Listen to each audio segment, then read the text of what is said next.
Hey everybody, it's Tommy Canale. Welcome back to Dom DeMarco's Pizzeria and Wine Bar here on the patio for the Jim Feist NFL Pro Football Handicapping Show, where I'm part of a panel that is all sharps and no squares, and we have our audience that is as bright as from Yale to jail. We're in our last week. Jim, Happy New Year. Welcome to 2025. Oh, thank you. Same to you. I hope that year 2025 is double what you made in 2024 in your bets. Oh, man. Well, I'll take double, but I'll take half of that. All right. That'd be good. I'll take a half a percent of whatever you Okay. double on. Okay. Let's introduce our panel. One is new, one's back with us. The one that's back can be heard on Fox Sports Radio. The author of The View from the cheap seats and has held media credentials with the Tigers, Pistons, and Lions for many years, Bernie Fratto. Bernie, how are you? Hey, Happy New Year. Thanks for having me back. And I may not have gone to Yale, but I'm no high school dropout. I did go the full 6 years. But at least you weren't in jail. And joining us is a professional handicapper and owner of Logical Approach, in which he has provided handicapping information, including newsletters, selections, databases, and other materials for the past 3 decades. Andy Iskoe. Andy, welcome to the show. It's a pleasure to be here, and I was thinking music when you first did the introduction about all sharps. I was going to say no flats. There you go. I like that. That's my Well first played. music bit of the year. Well played. Jim, let's start off. We're in our last week. A lot of bonuses are out there, a lot of playoff implications this week. 3 division titles, and the NFC's top seed is at stake in week 18. We head into this. One contender was projected, the Lions. The other, the Vikings, I don't think anybody saw coming at the beginning of the year, or anybody thought they'd even be in this position to actually get. 6.5 was their season win total. 6.5 season win total, and a chance to be the number 1 seed. Yeah. The loser could be as low as number 5, number 6 seed in this NFC side. Correct. What do you like in this game, if anything? Because last I looked, it's Detroit -3, and the total's 56. Well, first of all, it's really tough to beat the Lions anywhere. It's really much tougher to beat them when they're at home. But they are banged up, and we all know about that. They're getting some defensive players back, maybe not at 100%. It's really hard to call. Minnesota's just playing at another level right now. Nobody expected it. Darnold is just, that just proves that you got to give these guys a little bit more time to develop into who they can be, which we can get. That's another subject we can talk about. As far as the game is concerned, I like the over. Okay. I think it's going to be a super high-scoring game, perfect conditions on the carpet. They both know how to play on the carpet. They got all the talent in the world on offense. The defense on Detroit is the one thing that's drawing them down. I mean, when they were healthy, they were playing great defense. Now they're not so healthy. So I'm looking for the over. Bernie, let me ask you this. Sam Darnold, people tried to write this guy off years ago. And I think people thought he was going to eventually just go away or implode this year. How much is his play for the success of the Vikings? Tremendously. It's a great fit with their OC, their head coach, Kevin O'Connell, who's an offensive genius. Just ask Sean McVay and his effect on the Rams. And they won the Super Bowl 3 years ago. The football is played in 3 phases, and the Vikings are very good defensively, very good on special teams, and very opportunistic offensively with all kinds of weapons. The key to this game, unfortunately it doesn't matter much. The winner will get the number 1 seed. And if you don't think that matters, the last 50 number 1 seeds in the National Football League, 26 went to the Super Bowl. 9 won it outright. The loser of this game falls to number 5, which means you're going to have to win 3 road games on the playoffs to get to the Super Bowl. It's been done 5 times in 40 years. The last 2 quarterbacks to do it were Tom Brady and Aaron Rodgers. So this game is for all the marbles. I'll have a lot more on this game coming up. But to answer your question, you see a massive difference. Basically the same roster as last year with Kirk Cousins, and Sam Darnold on 3rd down, in the red zone, in the 4th quarter, is where a quarterback makes his bones. He's been nails. Andy, the Vikings have won 9 straight. I think if they win this and get to the 1 seed, anything is possible. I don't like Detroit being banged up going on the road trying to get to the Super Bowl. But what are your thoughts of the Vikings winning 10 straight to get this 1 seed? Do you think they can do it? I cannot argue with anyone who wants to back either side in this game. I mean, Okay. at 14-2, I mean, we've never had a number 5 seed with 14 wins in the season, and we're going to have that this year. And as far as, I'm such a big believer in Dan Campbell. By the way, Detroit's both of their losses this year actually were at home. Early in the season, I think to Tampa Bay, and then the recent one to Buffalo. It's not going to happen. I'd love to see Cincinnati and Detroit in the Super Bowl because we might have our first 60-point winner scored in the Super Bowl. There might be if they had Cincinnati and Detroit in the Super Bowl, there might be a prop. Will either team exceed the total of the game by itself? Because with both offenses and both defenses, it's entirely possible. I agree with Jim on the over in this game. I can see both teams having a great deal of success, especially the matchups. You've got Detroit with an outstanding offense going up a pretty good Minnesota defense. That might be the concern for backing the Lions. But on the other hand, the Lions defense is going up against a Minnesota defense that I think a Minnesota offense rather, that has surprised a lot of people all year. Mentioned 6.5 total wins, well, they're going to more than double that. They've already have more than doubled that this year. But I just don't like going against Dan Campbell. Since the middle of 2022, his Lions are and this includes this year, 36-10 straight up. Now you would normally think with a team that's 36-10 straight up that their point spread record might be slightly above or slightly below 500. How about 34-11-1? Not only that, but let me also point out, both of these teams this year, 14-2, they're also both 11-4-1 against the spread, both of them. So they've been playing excellent football, being asked to do a lot in terms of the line, and yet they continue to exceed the line and make money for their backers. So if anyone wants to play Minnesota, they're saying, hey, I've cashed so many times this year. If they want to play Detroit, same thing. What are the Lions in their last 4 weeks against the number, though? Not very good. Everything has a context. Everything has an algorithm, Andy. Yeah. We're going to get into that because I'm still plugged into my peeps in Detroit. No, I am concerned about Detroit injuries, which is why I'm more inclined to look to the over than I am to because I don't think the Detroit offense, Detroit's going up against a better defense, but I think they're still going to score points. But I think Minnesota will score an above average number of points that they would against a typical defense with what they're facing the Lions. I said this last week, Jim, and I still believe it's true. For Detroit to get deep and get to the Super Bowl, they need the 1 seed, they need the bye, they need another week to get their guys a little bit more healthier, and to have home field. I don't like Detroit getting to the Super Bowl if they're the 5 seed, having to go on the road multiple games, playing back-to-back, and these injuries will eventually catch up to them then, I think so. There's no question. The injuries have crippled this team. I mean, they were playing great defense before they started to get hurt, and it was cluster injuries in the same, on the same side of the ball, and then they lost the running back as well. Getting the home field will really, really help them because they need time to get that injured defense back in shape. NFC South. Tampa had control until week 16. They take a loss to Dallas, but Baker throws 5 touchdown passes in a rout over Carolina. Atlanta was holding their own destiny, just had to beat the Commanders, and they lose in overtime, so now it's Tampa who has control. They just need to beat New Orleans, and then they're in the playoffs because they're going to win that division with a 1-game lead. The line has gone from 14.5 to 13.5. I think it's too many points with the Saints. What do you think? Well, I'm not worried about I bet Tampa Bay will get to win their division at the beginning of the year, so I'm happy with that situation right now. And a fruit basket has to go to Raheem Morris, for the way he handled the timeouts against Washington, because they easily could have won that game if they managed the game a little bit better, and then Tampa would not be in a position to get there. Tampa should win the game, whether they want to crush the Saints, who are not very good, but they could also back off because they know they're going to have a game in the next week against somebody that's pretty tough. This is true. And then on the flip side of that, Atlanta has Carolina this week. That line is 8-48. Do you like that game at all? I'd bet it over. You did bet it over. I think it's gonna go over. I think both of those young quarterbacks are gonna air it out. There's nothing to lose there. Why not? Penix looks like he's a guy that's gonna be around the league for a while. Again, I'm not real happy with Morris, but he's done okay getting them there. Let's see what happens, but I think they're gonna air it out as an over bet. Andy, do you like the Atlanta game or the Tampa game?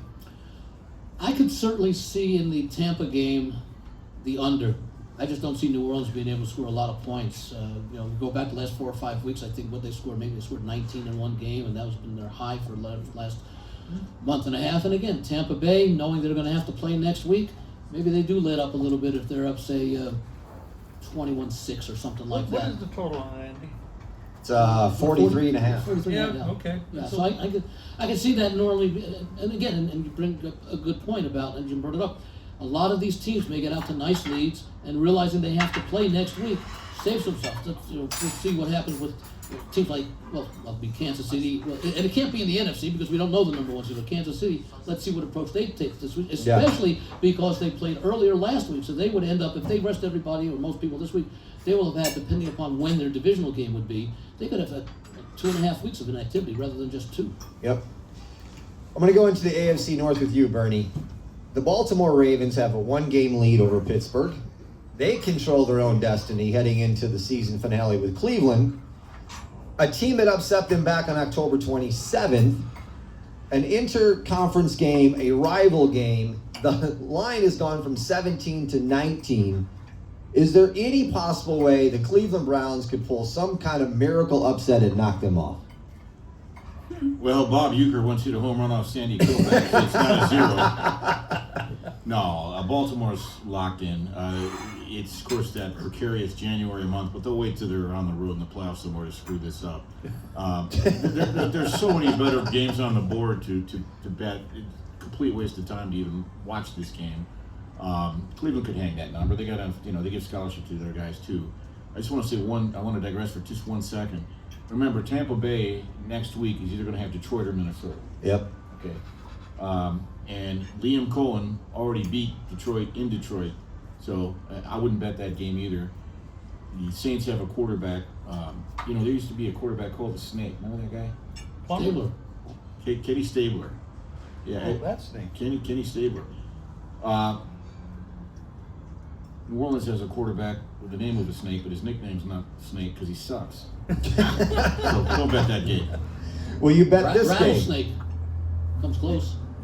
Bernie, will you bet this game? The Cincinnati Bengals have made things more complicated with their win in overtime over Denver. They still have advantage when it comes to the last wild card spot. They need to beat the Chiefs to clinch it.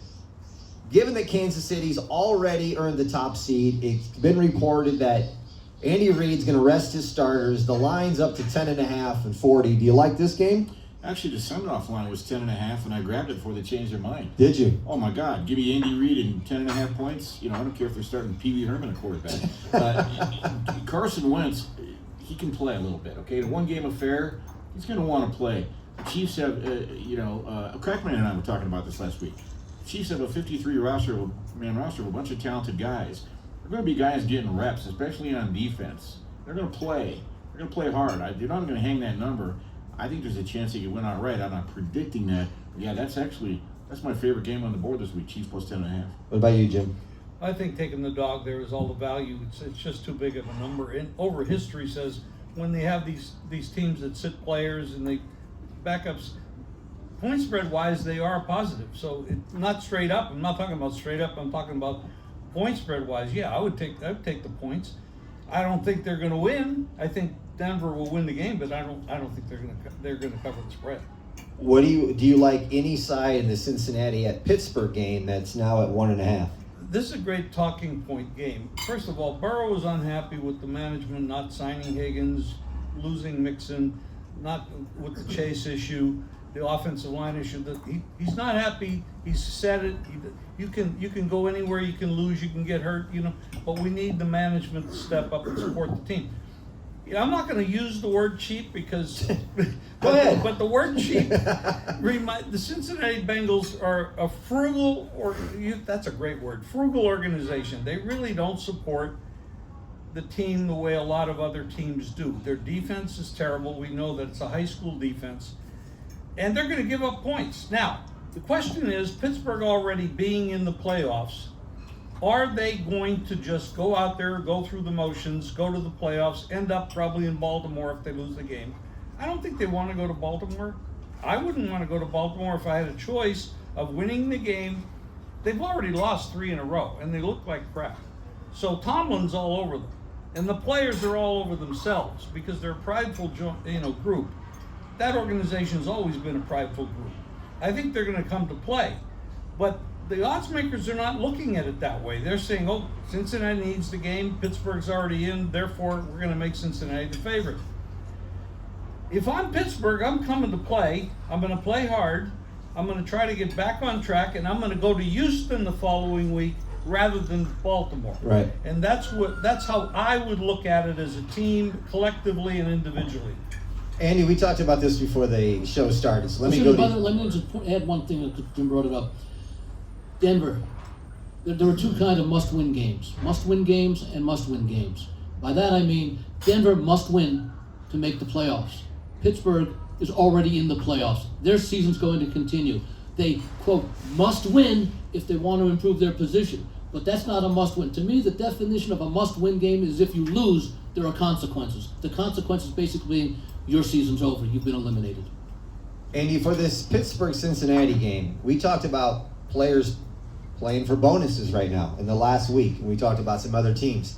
But in this game itself, Cincinnati and Pittsburgh, are there some guys that could be playing for some bonuses that could make a difference in this ballgame?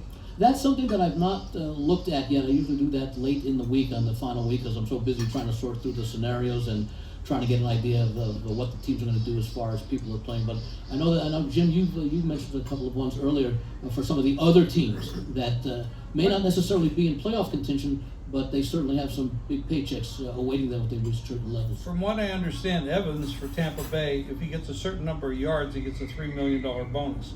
And Baker Mayfield asked about it. He said, if we're winning, he's getting his yards. Okay? Geno Smith, now these are things that I'm hearing. I haven't verified this. But he's got 3 different things that he could get bonuses for, and it would add up to $6 million. Oh. I mean, and that line has gone from what, 3 to 6? There's a reason this line is going from 3 to 6. There's some reason he's going out there to play. And I mean, there's bonuses all over the league. And I don't know them because I haven't, like Andy, I haven't had time to research it, but I'm hearing these things, and I think the odds makers already know some of them are already priced. Bernie, do you like either side of the Cincinnati-Pittsburgh game? No. It's a stay away game for me. Couple things. One last statement about must win. I have never believed that must win is any impetus to bet a game, because in the National Football League, 31 of the 32 teams will lose the game. They must win. Only one's going to win the game. They must win at the end of the year. That's it. Number 2, if you watch the last quarter and the last 5 minutes of the Cincinnati game last week against Denver, you're ready to kill yourself with a chainsaw with the stupidity that made Mike McCarthy look good. What the hell are they doing? First, Chase Brown doesn't get out of bounds with 2 minutes to go. Then after Burrow, they take a timeout and they're allowing Denver to stay in the game. Then this Chase Brown, I don't know where the guy went to school. They had to rescind his diploma. LSU. Yeah, I knew that. Thank you, Andy. Yeah. Right. Not a good look for the LSU academic group, and I hope you're watching this. He runs a toss sweep, and he decides just before the end zone, like the knucklehead who can't decide whether to slide into second base, so he does a half stand-up slide and breaks his ankle. And to what? Save 3 seconds after Burrow just... You idiots. And then Burrow runs it in the next play. So Cincinnati will never get any of my money the rest of the playoffs. It's not the same Lou Anarumo defense of a couple years ago. I love Joe Burrow, but he's not the whole team. And one last thing. For me, the number one premise in handicapping is try to find strength versus weakness in any individual week. You can make a case for both sides here, so it's a big pass for me.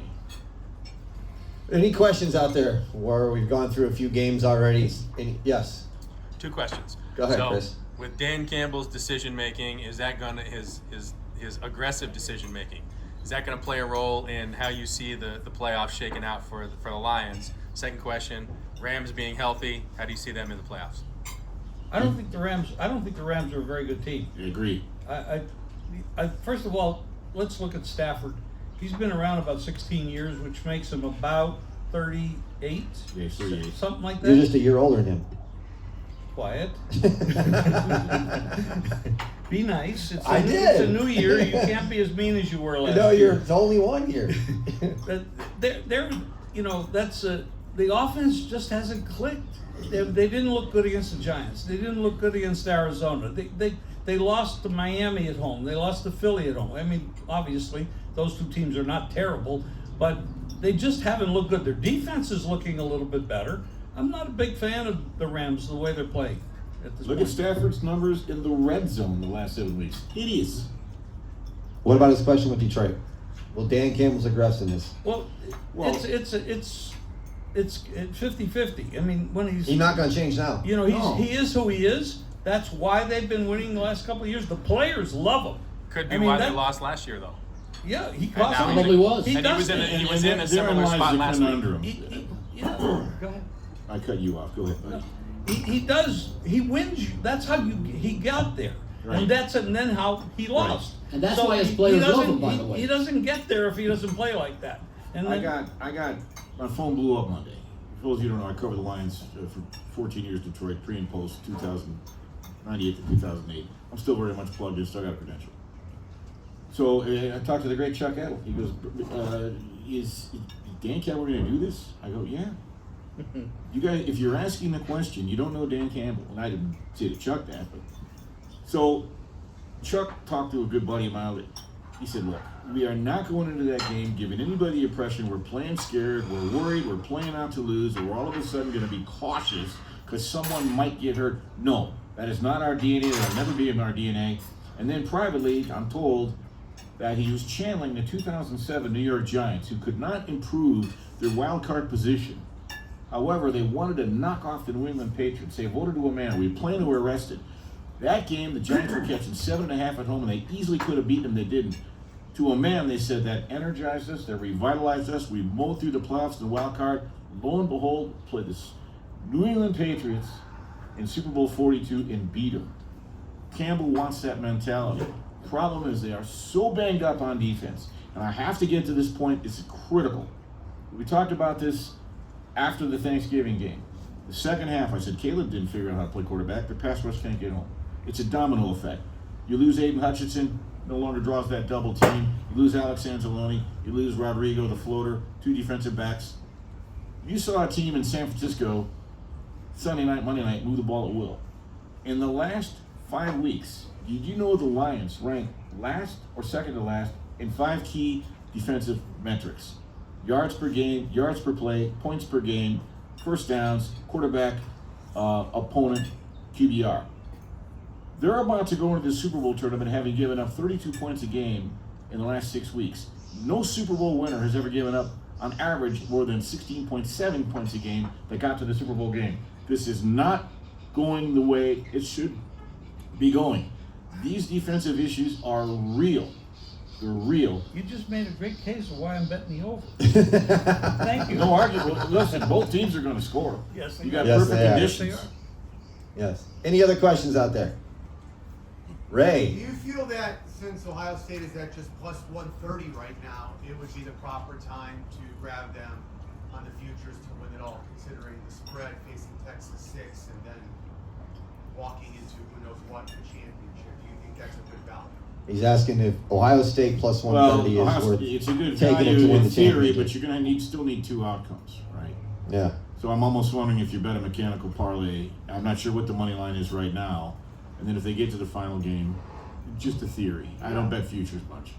I like mechanical parlays. Yes, sir, over here. We talked last week about the Kansas City Chiefs probably being the #1 seed. They are the #1 seed now. Knowing that the NFL wronged them by forcing them to play 3 games in a 10-day window, now they have 19 days off. They're at home against a weak sister before they have to play either Baltimore or Buffalo. You like them to go to the Super Bowl? The question is, I hang on, let me actually- repeat I- that. So the question is, Kansas City now played 3 games in 10 days, now is 19 days off to get healthy. Do you like them to go to the Super Bowl at home? I personally do. Yes. Okay. And I'll tell you why, Scott. Let's just do a real quick roll call. Who is going to go in there to Arrowhead, Geehaw, whatever, in January? It's going to be the Chargers? No. Is it going to be the Colts? The Ravens? I don't think so. Look at the numbers that Lamar Jackson has put up against Steve Spagnuolo defenses. It's a fact. Is it going to be the Buffalo Bills? They did it once, could they? They're the team that might be a little scary. I can't see anybody going through Arrowhead. The 19 days off does not worry me. You got a Hall of Fame coach, you got a Hall of Fame quarterback, Hall of Fame tight end, you got Hall of Fame DNA that's already won back-to-back Super Bowls. And if you look at the history of the prior 5 teams who won back-to-back Super Bowls, including Chuck Noll's Steelers, Vince Lombardi's Packers, Bill Belichick's, some of them didn't even make the playoffs the next year. And these guys are 15-1. And in that 11-day stretch, The Chiefs scored 34 points a game and whomped everybody, and now they're getting even healthier. I think they'll know how to figure this out. Andy, do you think they can win the Super Bowl?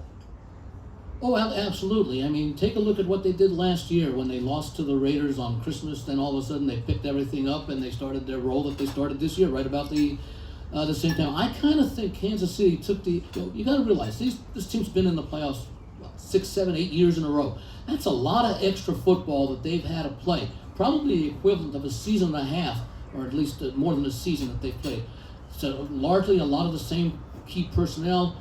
They're years older now. I kind of think they took the approach this season that, hey, if we just have to do enough to win, that's fine. We don't care about covering point spreads. We just care about putting up wins. And that's why I think we've seen this team be involved in so many one-score games that we haven't seen them be involved in the past. And I forget what their record is in one-score games. It's something like 8-1 or something like that. So they're winning the games close. And now, sometimes they're in jeopardy, like against Denver. They were fortunate against Cincinnati. But the way they are playing right now is the way that you want a team to be playing, and they're playing with that confidence. I read something where Kansas City's been playing with their food all year. Now they're getting serious, and it kind of looks that way. And with Spagnuolo, who, in my opinion, is the best defensive coordinator in the business, and Andy Reid, who knows a little bit about football, and Mahomes, you got so much talent. Pacheco's back. I mean, you got Brown, Hollywood's there now. They're just, it's all coming together. And yeah, I think they're going to get to the Super Bowl. Jim, let me ask you something. Saquon Barkley, I heard that he's going to rest. Yes. And he's 101 yards to break Eric Dickinson's record. It's the right decision because... You like these decisions, correct? Absolutely, because if you play him, you have to play the entire offensive line. You can't put him out there with a bunch of, backups. He's got to play the entire offensive line. Now, suppose the first half he only gets 40 yards. Now, he's got to get to 104, which means you got to play the entire offensive line and him for the whole game to get to that. So you make a commitment early. I'm going to do this and go all the way with it, or I'm not going to do it, and I like the decision. We're not playing an individual game here. We're playing a team game, and it's a team game. They want to win the Super Bowl. The rest of the players want to win the Super Bowl. And so you sit them. I would think Saquon Barkley's got some kind of bonus in his contract if he breaks this record. Bernie, would you sit him or play him? Well, it's honestly, it's a highly personal decision, but I support the decision they've made. As Woody Hayes once said, 3 things can happen and 2 are bad. So I don't think he should play, but if he played, I would support it as well. Think about it, guys. In the decisions we make in life and the decisions they make in football, or this one, 2 words, risk-reward. What's the reward? Maybe he breaks the record, maybe doesn't. What's the risk? Potential injury, wear and tear. They're going to have to play a game the following week. So if he would have said, I'm playing, screw Eric Dickerson, stop crying in your beer, I'd say, okay, it's a personalized decision. Andy? I would say this. I think we saw it with the Yankees a few years ago where CC Sabathia needed like one more star or one more striker or something, didn't get it, the Yankees gave him the bonus. I would think the Eagles would do the same. I got a good point, Andy. That's a good point. I actually think I think that's on the table. Yeah. Let me ask you guys this. Excuse me. MVP, is it Josh Allen or Saquon Barkley? Oh, they always give it to the quarterback, don't they? You don't think he's got a legit chance? There's an argument to give it to a lot of people in the league that All right. have had great years. I've even heard Lamar Jackson's name in there, but How about the tight end from Vegas? I mean, there's a lot of Brock great Bowers. players, but it always goes to the quarterback. So, He'll get Rookie of the Year. Well, no, he won't. Jalen Daniels will get Rookie of the Year. That's true. yeah. A quarterback. Yeah. Well, you got to remember, Buffalo winning to beat Kansas City, beat Detroit. This is the best team they've had. Stephon Diggs, as we believe, would be addition by subtraction. I think the MVP is Josh Allen, but the problem is, it's like your favorite noodle in a plate of spaghetti. It's subjective, right? You guys, and I don't know why. I'm stealing that, Bernie. I don't know why. Someone explained to me. You guys brought up a great point before the show. Why the hell don't they, have the transfer portal after the playoff? Why don't they vote on these things after the damn Super Bowl? Yeah. Jimmy, you talk about resting the players. Yes. When did they rest Jim Brown or Jim Taylor or John No. Riggins? When did they rest? Yeah, you're right. They didn't rest Jim- Brown or No, Riggins. Don't get it started. No, when So, did they Load rest- management. I'm with you. I mean, They're paid. These guys are paid a lot of money. But you're saying you're okay with the decision with not the to load play. management crap that they do. I mean, how many times did you see Larry Bird sit? I mean, it's a different generation. What's the deal about resting? What are you paying these guys for? They What don't- are the customers going to the game? Who they want to watch? They don't pay them enough money. That's the problem. 50 billion isn't enough. That's right. Who are these kids They need another going- fence around their compound. Who are these kids? These days they do, spending their unfortunately. money for these kids to go watch Hey, them play? It's a soft generation. That's what it's You know, right entitlement. before time, you bring up a great point. It's all sports, okay? Yeah, it is. Right before Tarman sort of died at the ripe young age of 91 or whatever, he had the best quote of all. He goes, "I'm sick of today's athlete." He goes, "All these guys, every team's got 4 team doctors, 6 team trainers, a masseuse, a therapist, a mental, pa pa pa pa pa." He goes, "Back when I was playing, we had 1 trainer, 1 bottle of rubbing alcohol, and the son of a bitch usually drank it all by the 7th inning." That's like when they asked Ty Cobb when he was like 60 years old, 65 years old. What do you think? What would you hit against Roger Clemens or Sandy Koufax?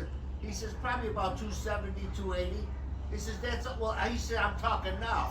He said. Right, I'm 75 years old. Yeah. But I'm just saying. Ray, I think, had a question. When do you rest players? I don't understand. When the season's over. Yeah, that's it. Right. I'll just, I have a question, but I'll address that one. The reason they arrest players now is so they don't walk around the airport like Mark Gastineau. Okay, that's why you arrest a player. We've learned things over time. We've learned Things we've learned, okay? But back to my serious question, I did touch one of the bonus. Which one? Props?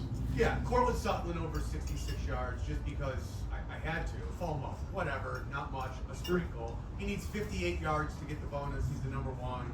I think it can happen with the whatever, I don't know. But with Geno Smith, you know, in that big bonus, what do you guys think? Have you guys looked at the bonuses? What do you think is the best bonus bet of the week if you guys looked at the props at all? I think Evans is going to get the over in yardage, because Baker's come out and said it. If we're winning, he's getting the yards. To me, that's dedication. That's focus. He wants his wide receiver to get the $3 million bonus, and he's going to get it for him. I like it. And so here's a great question. How much is that baked into the cake when the bookies post the number?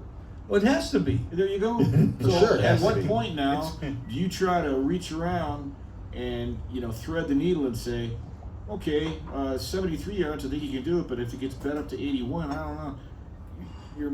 It's a mental mind gymnastics thing that I don't know.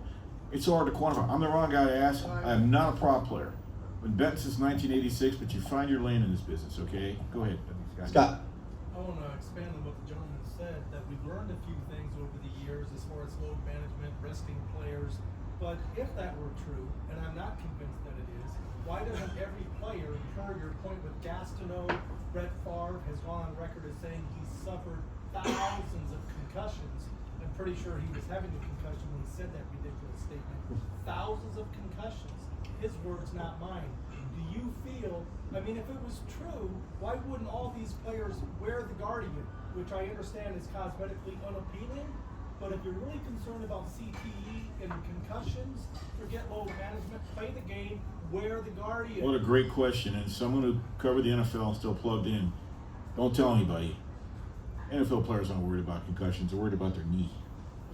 You blow up my knee, I might not play again, or I'll miss a year. Concussion, dude, I played high school football. I guarantee I had concussions. Yogi Berra once got clunked in the head. He came to, and the umpire says, "Yogi, you okay?" He goes, "I don't know." He goes, "Who's the president?" He goes, "I didn't know that before I got hit in the head." They've been getting concussions since Moby Dick was a minnow. Let me ask you guys It's also ego, macho. These guys are macho. They're high. They don't want to come out of the guys. game. You know it's not. And they You've don't seen it want. with your They own don't eyes. want to show any weakness. If you ask them, they'd play without helmets. You know, I mean, they're just And who also, they are. and also, those guys do think the dome looks kind of dorky, so they want to look cool too. Trust me, the cool factor is in with these guys. Yeah. I'm curious if any of you guys jumped on this. Jets versus Miami's gone from 2.5 down to 1. Jets talked about interviewing Ron Rivera for the game. Did you get on it? Because this game, yeah, Ron Rivera's name is being interviewed. No, please no. Better off with Geraldo Rivera. But I saw the number. I saw the line. Now it's gone from 2.5 down to 1. I'm like, There's been money moved on this. Are you the side of this? On what? On the Jets-Miami game. I didn't play the game at all. Bernie, did you? Nope. I don't know how you could possibly bet this game. Two People is not are. playing, and if you've been paying attention to the Jets all year, my God. No. How many times do you need a concussion to keep betting on the Jets? Yeah, I mean, Thousands, They've Andy, lost, thousands. They've lost a ton of money this year for people. As Every favorites, week no they less. were betting on Between it. them, Tennessee, and Cincinnati, Yes. Elon Musk would be mowing my lawn if I had some of that money back. What about the Bears? You want to throw the Bears in there too? You really had to go there. Excellent job. Good night, folks. I can't take it anymore. Bears going to Green Bay. I mean, Green Bay's laying 10 now. The over/under, the total's 41. When's the last time the Bears won? How many would they lose in a row if they lose this? 11. 11 in a row. I think there's a big question about Caleb Williams and whether you can coach him up to know what to do. If his first read isn't there, he has to figure out how to look for a second read without getting sacked. He likes playground football. That's all he's ever been allowed to do. Andy? Yeah, Green Bay's defense might be able to score enough to cover this game, but I think there are better games out there. I mean, the line seems about right.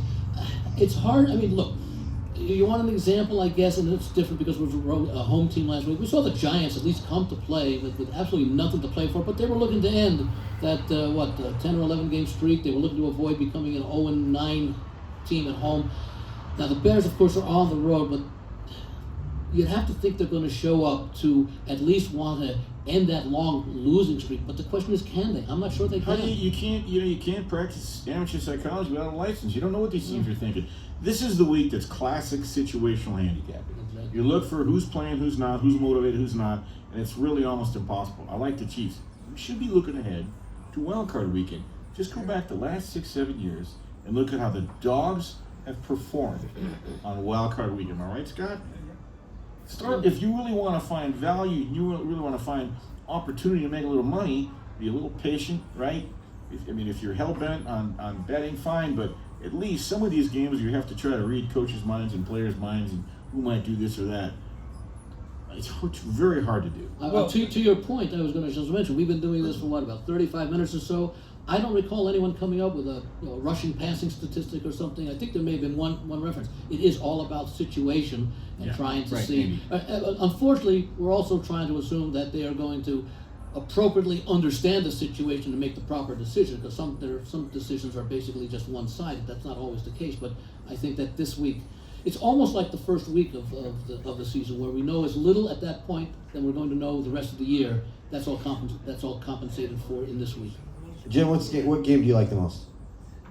The total. The Minnesota-Detroit game over. I like the Panthers game over.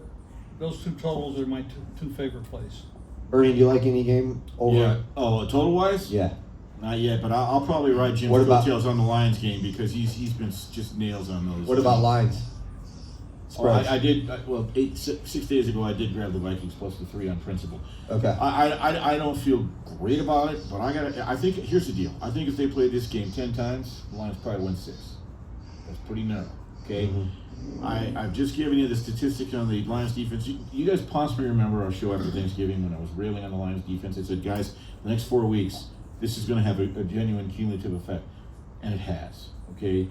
How's that going to manifest itself Sunday against an extremely prolific offense? Whew. I want to take the team with the points. But am I saying I feel super great about it? No. Chiefs, 10.5. Goodness gracious. If that doesn't catch, this thing's fixed. Andy, any particular game? A couple of the games, Bernie talked about it. I think we all talked about it. The Chiefs plus the points. They could win it just on their defense. And Denver's defense has not looked very good itself over the last few weeks. So maybe even with a second-string team on offense for the Chiefs, they could put up enough to stay under that number. Actually, one of the games that has a modest point spread is Arizona. 49ers. 4.5 against the 49ers. I liked what I saw out of Arizona last week. Maybe because I was against them with the Rams. It was a great spot for the Rams. It turned out didn't need it. But I liked the way that they played last week in defensing the Rams. And they played because they had just been eliminated the week before. They played hard. And I would have thought the Rams would have played extremely well, considering they got blown out by 31 points when they played at Arizona earlier. And that was not There's the case. something to look at. Jonathan Gannon, who's the first-year coach in Arizona, I think a lot of and I've talked to a lot of people who think a lot of them. The 10 years I covered the Lions, the final year was 2008 when Rod Marinelli went 0-16. He only said one thing that made sense all year, and that is 100% of what you do is observed 100% of the time by somebody in the NFL, and it's going to be on tape usually. You want to keep working in this league, and maybe here, maybe next year somewhere else. I think Jonathan Gannon is able to get in front of his group and have that kind of speech. Yep. Right? And I don't like to have two outcomes in a game. You might be willing to pair that up in a money line parlay, but I would take a look at Arizona because it would not surprise me if San Francisco's milled in. Well, not only that, look at all the injuries that San Francisco has. Right. Why would they play anyone with any significant or maybe even a minor injury, and that includes Brock Purdy? Why would they? I don't think Purdy's playing. I don't think he's playing. Well, yeah, He's he hurt. shouldn't, but He's hurt. there are other plays as well. You know, you talked about one of the most important things that a lot of people don't bring up when we're talking about 2-point decisions, 2-point Coaching. Well, no, the risk and reward. Yeah. You know, if the risk is your season over, your game is over, you may want to take your chances in overtime, because at least in overtime, for example, you've got a chance to win the game. Now, it may be different in situations where the team is just gassed and there's a big play that got you into touchdown and the defense figures to be all upset or whatever when you're going for the 2 points. But in large situations, you need to balance risk with reward. You may not always get the reward at that point, but if you take the risk and you don't get it, that's the end of the story. Crack, is that game at 4.5? Yep, solid 4.5. Solid 4.5? Yep. And Baltimore just went to 20 almost everywhere. Baltimore's up to 20. Wow. Wow. You can't get there fast enough, can you? That's why when you Deshaun Watson decided he's going to play, or Is that the first half line? That's why I thought when you asked the question, I think at the very top, do you think Baltimore can? I thought you were going to say cover the point spread, as opposed to just win. Anyway, Cleveland could win the game. I thought you were going to talk about was Cleveland able to recover that point spread. Apparently, a lot of us are thinking no right now. At least those are. Yeah. well, I actually would expect them to, but that doesn't mean they're going to, and that doesn't mean I'm betting it. It's just, I don't know. It seems like every time these two teams meet, Cleveland has. Sometimes teams just have other teams' numbers. I don't know if they can pull it off, but You see what I got? I don't know. Cleveland with Baltimore. It's just these two teams. I think Baltimore wins. Well, you Will I know be why? completely shocked Because if Cleveland I read wins? about No. it in all the papers. There was a team that left in the middle of the night Cleveland and moved to Baltimore. Correct. You go to the wrong bar in Cleveland and bring it out. It could be a long night. Or walk in with the Ravens jersey on, you may not come out. There you go. Any other questions out there? Yeah, how come nobody brings up the coaches? Which coaches? I We brought talked them about up some twice. coaches. I brought up Cincinnati's Who do you coach, and I think brought wins these games? Well, the obviously, players. The players win the game. I've said for a long time No, that no, coaching has to be looked at into the point spread. I look at it heavily when I'm looking at college Let's hoops. touch on some, and that's why the Chiefs. I was ready to drill somebody all year long. Oh, the Chiefs are lucky. They're this or that. When a situation demands greatness in those high leverage moments where heat gets hot and it's hard to breathe, coach can make the decision, but the players have to execute. Right. So coaching matters a hell of a lot. But in the words of Pete Rose, coaching football is like driving a stagecoach. Without the horses, you ain't going forward. You That's can in any put sport. any rain on Jacksonville. Yeah, but that's in any sport.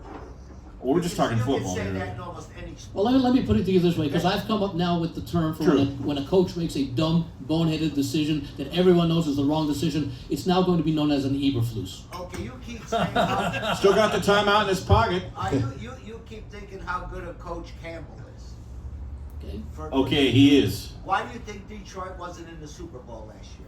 Well, because of him. But why did he? Because of who? But we But don't why- know. Whoa, He made- wait, he made- you don't know. He made a mistake. He might but not have even been. But it's those type of plays that got him there. Exactly. You That's- can't cherry pick and selectively pick one play out of a bucket over a 3-season.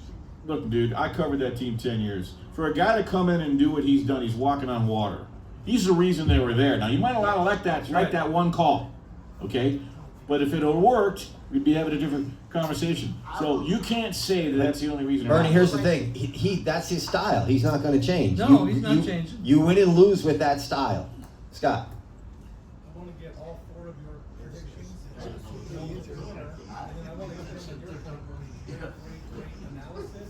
Coaching, we're talking about coaching. People forget the Chiefs had 2 wins when Andy Reid came to town. He wants to know the prediction for us Look four at to win the Andy Super Bowl. Reid's pedigree when he was in Philadelphia with McNabb and all that. This guy can coach, and he's maybe the greatest coach ever. You take away Belichick, Brady. Well, Andy Reid is one with a lot of quarterbacks. Bernie? And Andy Reid is a genius. He played football at BYU. Are you saying under that Bill They Edwards. still don't talk about the defense. Spagnuolo is Oh, the thank you. best No. Thank you. defensive Bernie, coordinator in the I business. wanna- Are you saying that, Jim? Are you saying the Chiefs win the Super Bowl? Yes. Yes. Bernie, I want to ask you, what was Dan Campbell's record his first season, about 13, 14 games through the season? I don't know. Oh, It was like they- 0-10-1 or something? They were talking about firing him, and we knew that wasn't going to happen. Sheila Right. Ford-Ham said, "No, we got Right. the right guy." Yeah, he started out. It was the first 2 seasons, Andy. Yeah. It was Well, I rough. know It was he like, was oh, 0-10. it was Yeah. bad the first season, and then they were like 1-6 the second season. And that's when they started that run late, and they knocked Green Bay out of the playoffs, Yeah, I think, yeah, that year. yeah. And what he's done since. Yes. Andy, do you Well, look think- at Jimmy Johnson in Dallas. His first year, same Yeah. thing. Andy, who do you think wins the Super Bowl? It's hard not to like Kansas City.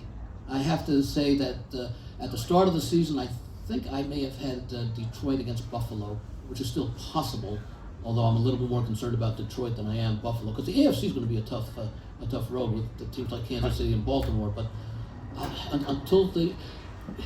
we've seen Kansas City beg to lose 7 or 8 games in a row this year, and they managed to finally lose in that shootout against Buffalo. I just can't bet against this team. I have to go with them to win the Super Bowl. You said the Chiefs. I think the Chiefs are going to do it because they know how to do it. They got the right coaches, and I am a big coach guy. At the right moment, and we saw it the other night with Raheem Morris. Not that he's in the same quality, but if you've got a coach that's making the wrong decisions, it's going to bite you in the ass. Correct. You know, this scene here, I think it's my buddy Bernie. Remember the court scene when the judge this year got jumped? Yeah. It Yes. seems like whenever you're on Yeah, the yeah. show, someone wants to jump the stage. I don't know who this gentleman was, but he got up. I was like, oh, please don't. Jump the stage. You know, somebody I'll have to warm up, stage. man. He brings the best out of people. Yes, doesn't he does. Yes, he does. God to love every son. Any other comments before we close the I'm show? trying to wonder if my batteries in my pacemaker just died or some damn thing. What's going Yeah. on? All right, I like Kansas City. You like I do. Kansas City. And I think Philadelphia will be their opponent. All right. Well, you know, we One haven't last talked, question. We haven't talked at all about Philadelphia. Hold on. Their name, that didn't come up at all. One last question right here. Super quick. One's a comment, one's a question. Do you think the line, the Cleveland Baltimore line, would be 20 if Winston was starting? Probably 30. DTR is garbage, but secondly, that Geno Smith incentive is 3 things for $6 million. Seattle win, 70% completion rate, and 186 yards passing. Okay, that's it. Huh? Yeah, Good, That's good $6 stuff. million.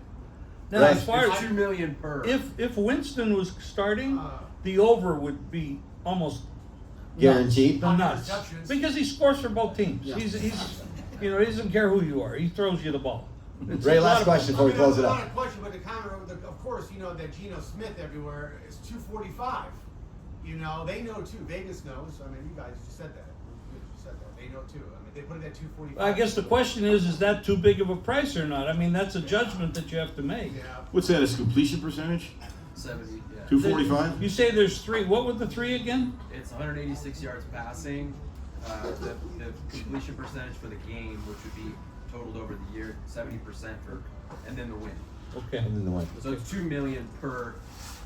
I see. Per That's- bonus. That's a lot of Yeah. money for one game. I mean, That's why I went to 6.5, I think. Yeah. Yeah. For sure. Next week we're going to be joined by Gil Alexander and Todd Dewey. So Jim, we'll see those guys next week. Okay. Round about a round of applause for Andy Iskoe, Bernie Fratto, everybody. The man, the myth, the legend, Jim Feist.